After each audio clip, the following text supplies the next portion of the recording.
Hello दोस्तों, मैं संदीप मिश्रा आप सभी का स्वागत करता हूं आपके यूट्यूब चैनल एसएम क्लासेस में। दोस्तों, आज के इस वीडियो में हम बात करेंगे अभिक्रिया की आणविकता यानी कि मॉलिक्यूलरिटी ऑफ रिएक्शन की।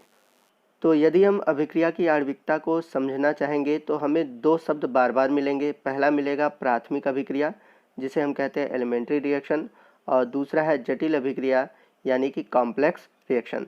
तो पहले इन दोनों टर्म को समझ लिया जाए ताकि हमें अभिक्रिया की आणविकता अच्छे से समझ में आ जाए। तो यदि हम बात करें प्राथमिक अभिक्रिया की, जिसे इंग्लिश में बोलते हैं हम एलिमेंट्री रिएक्शन, यह वह अभिक्रिया है जो केवल एक ही चरण में पूर्ण हो जाती है, यानी कि वह अभिक्रियाएं जो केवल एक ही स्टेप में कंप्लीट हो जाती हैं, ऐसी अभिक्रियाओं को हम बोलते हैं प्राथमिक अभिक्रियाएं।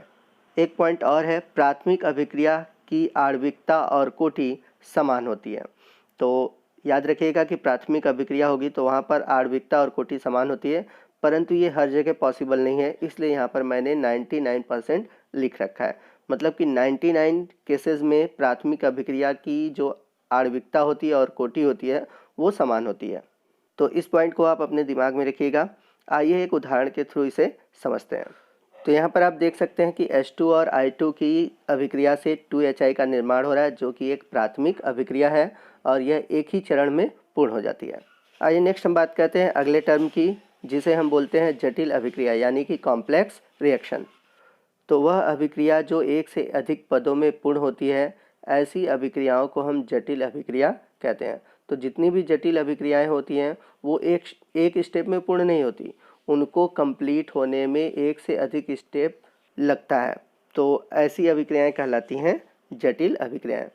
जटिल अभिक्रियाओं में जो आणविकता होती है और कोटि होती है वो समान नहीं होती। तो इस बात को याद रखिएगा कि जटिल अभिक्रियाओं के लिए अभिक्रिया की आणविकता और कोटि समान नहीं होती। अगर हम एग्जाम्पल के रूप में बात करें, 2NO2 प्लस CO, इससे बन रहा है NO प्लस CO2। यदि इस अभिक्रिया का हम प्रायोगिक अध्ययन करें तो देखेंगे यह अभिक्रिया दो चरणों में पूर्ण होता है। तो कैसे दो चरणों में पूर्ण होता है, आइए देखते हैं। तो पहले चरण में NO2 के जो दो मॉलिक्यूल हैं आपस में रिएक्ट करेंगे और बनाएंगे NO3 प्लस NO। और दूसरे चरण में क्या होगा कि जो ये NO3 बना है, ठीक है, ये CO से रिएक्ट करेगा। यहाँ पर आपने देख रहे हैं कि NO3 और NO बना है, तो NO तो प्रोडक्ट रह गया और ये जो CO3 है बना हुआ, ये क्या करेगा, CO से रिएक्ट करेगा। और जब ये CO से रिएक्ट करता है तो बनाता है NO2 CO2। अब आपके दिमाग में चल रहा होगा कि कैसे हमें पता चलेगा कि कोई अभिक्रिया प्राथमिक अभिक्रिया है या फिर जटिल अभिक्रिया है। तो इस क्वेश्चन का आंसर आपको आगे वीडियो में मिल जाएगा, तो इसलिए वीडियो को पूरा देखिएगा।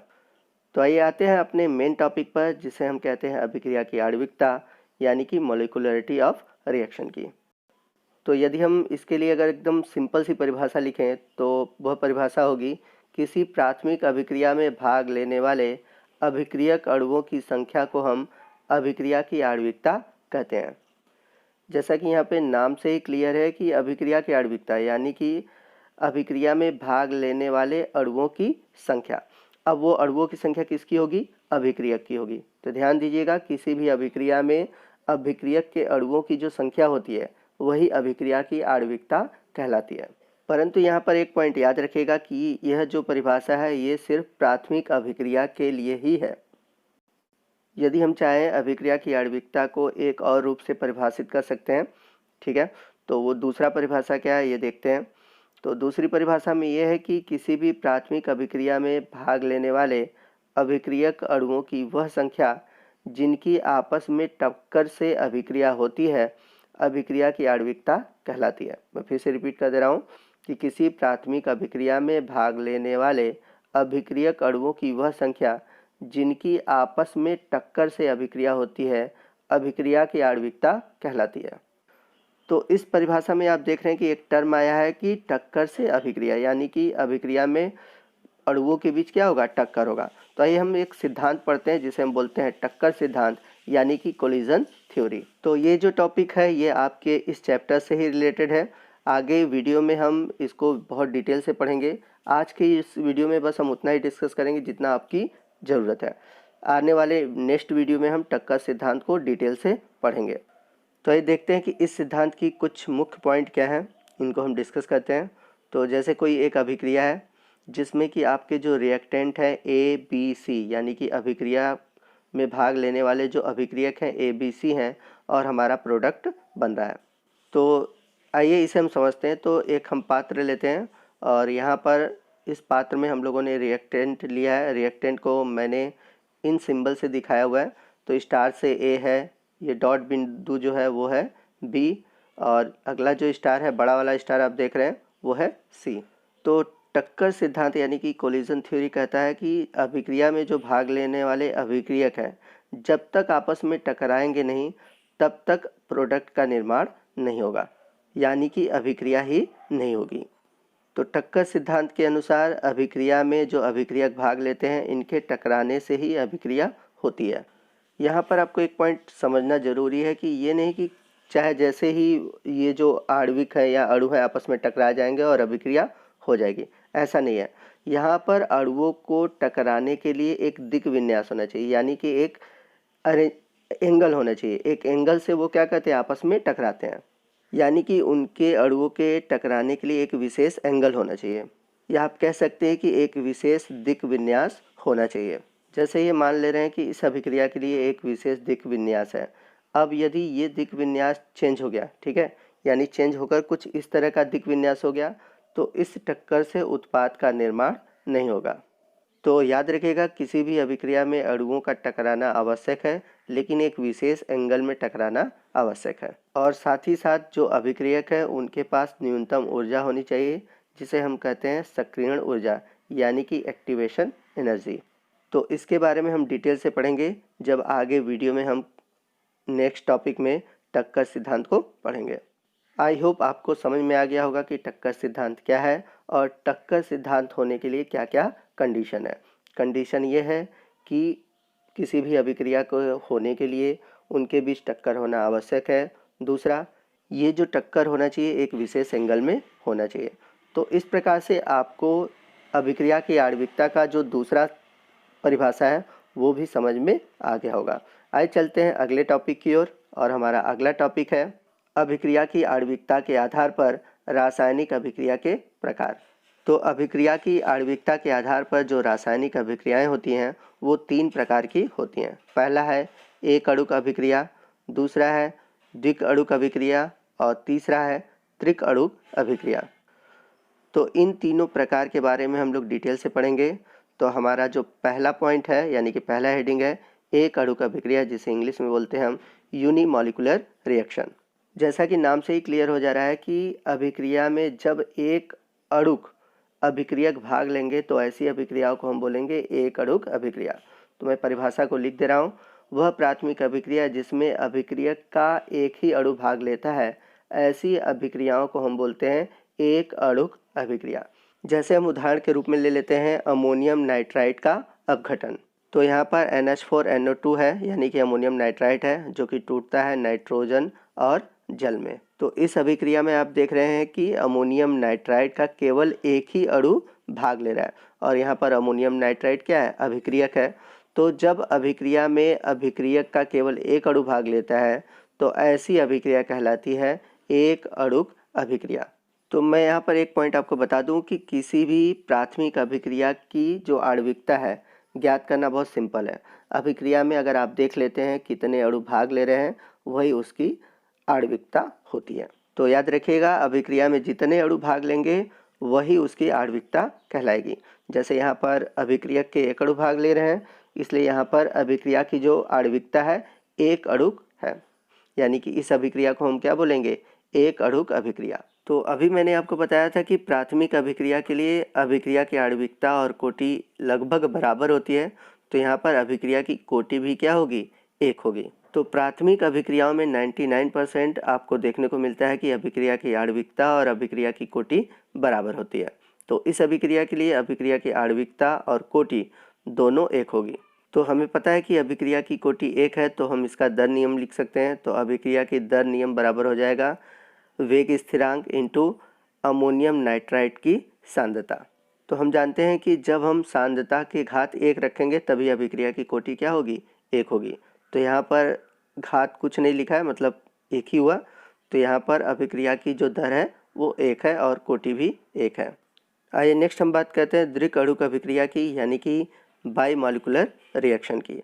तो यदि आप यहाँ पर नाम को ध्यान से देखें तो इसकी भी परिभाषा उसी तरह होगी। कैसे होगी? वह प्राथमिक अभिक्रिया जिसमें अभिक्रियक के 2 अणु भाग लेते हैं द्विक अणुक अभिक्रिया कहलाती है। तो नाम में है द्विक, यानी कि अभिक्रिया में जो अणुओं की संख्या होगी, यानी कि अभिक्रियक के अणुओं की संख्या होगी वो होगी 2। जैसे अगर हम बात करें, यहाँ पर आप देख सकते हैं कि हाइड्रोजन के 1 अणु और आयोडीन के 1 अणु आपस में मिलकर 2 अणु हाइड्रोजन आयोडाइड के बनाते हैं। तो हमें हाइड्रोजन आयोडाइड से मतलब नहीं है, हमें यहाँ पर मतलब है अभिक्रियक की, यानी कि यहाँ पर अभिक्रियक कौन है? हाइड्रोजन और आयोडीन है। और यहाँ पर दोनों के अणु कितने? 1-1 अणु है। तो यहाँ पर अभिक्रिया की आणविकता होगी 2 और कोटि भी क्या हो जाएगी? 2 हो जाएगी। तो अगर हम दर नियम लें तो यहाँ पर हम देखेंगे कि अभिक्रिया की जो दर है आपके हाइड्रोजन और आयोडीन की सांद्रता के बराबर है। तो हम क्या लेंगे? अभिक्रिया की दर बराबर अभिक्रिया का वेग स्थिरांक इंटू हाइड्रोजन की सांद्रता इंटू आयोडीन की सांद्रता। यहाँ पर एक इम्पॉर्टेंट चीज़ मैं आपको बता दूँ कि दर नियम हम ऐसे ही नहीं ज्ञात कर सकते। यहाँ पर भले ही हम लोगों ने दर नियम इस प्रकार रखा है, लेकिन मैंने पिछले वीडियो में आपको बता रखा है कि जब भी दर नियम हम निकालते हैं वहाँ पर हम प्रायोगिक विधि द्वारा ही निकाल सकते हैं, यानी कि किसी भी अभिक्रियक की सांद्रता हम प्रायोगिक विधि से ही निकाल सकते हैं।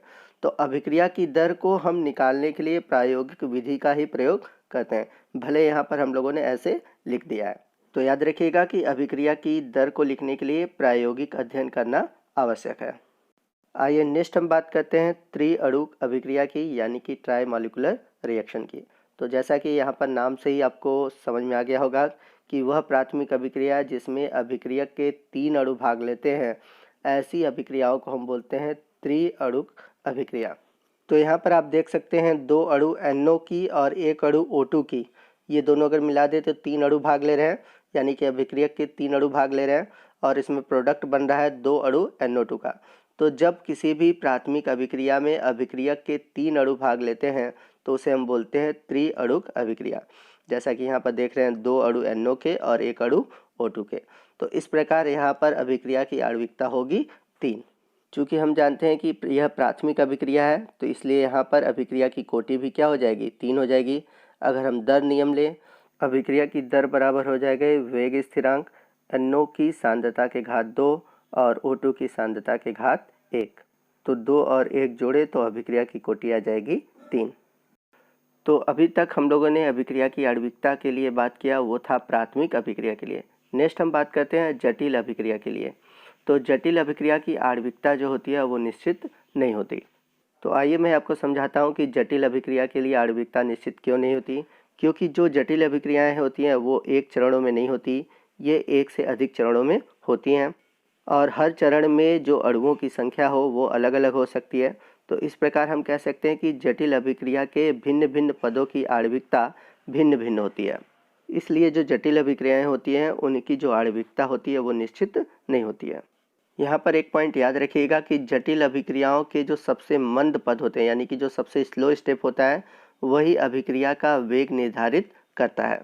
तो याद रखिएगा कि जटिल अभिक्रिया का वेग निर्धारक पद कौन सा होता है? तो जटिल अभिक्रिया का जो सबसे मंद पद होता है वही वेग निर्धारक पद होता है और अभिक्रिया का जो वेग निर्धारक पद होता है उसी से अभिक्रिया की कोटि जो होती है निर्धारित की जाती है।